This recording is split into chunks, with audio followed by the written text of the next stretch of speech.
It's holiday season and I'm back to making my chocolate bark. Today I'm making a new one. There's my chocolate melting.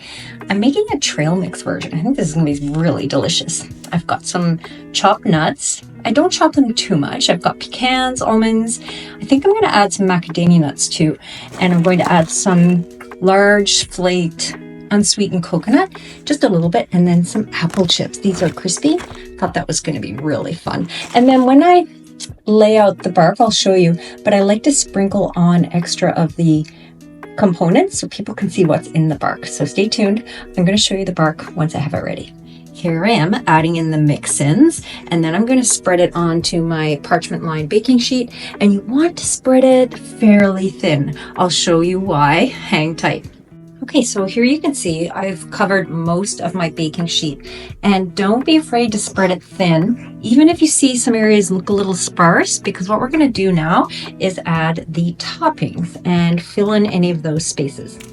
So I'm just adding some of the extra apple chips and coconut, and if there's any little areas that are look a bit thin, then just add extra right there. Sprinkle it around.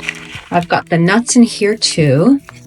And what I've done for the topping, oh, it's going to be so good. This may be one of my favorite barks, I think, is I picked up some candied pecans and I decided to chop those up because there are pecans in the bark.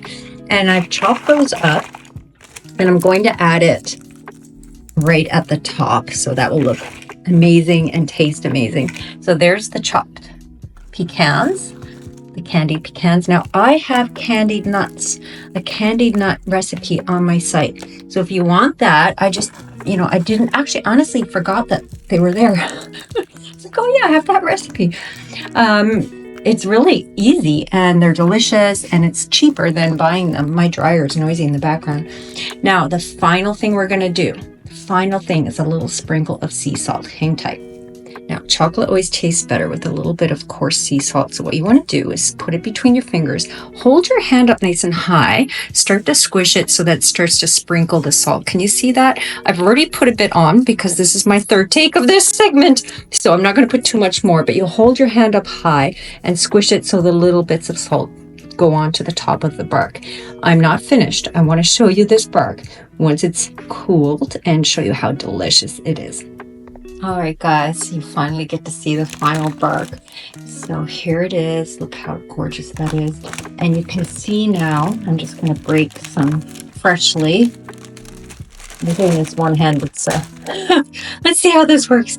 See that? Look at how nice and thin it is. You know, when you buy store-bought bark, it's always really thick, and not often does it have enough goodies in there. Just look at how great that is. And so spreading it thin makes it just extra delicious. So I just want to give it another piece here. Whoops! Lost a little bit. Look at that.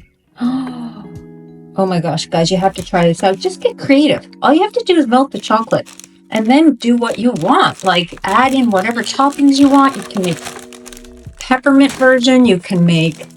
Oh, this is looking so good.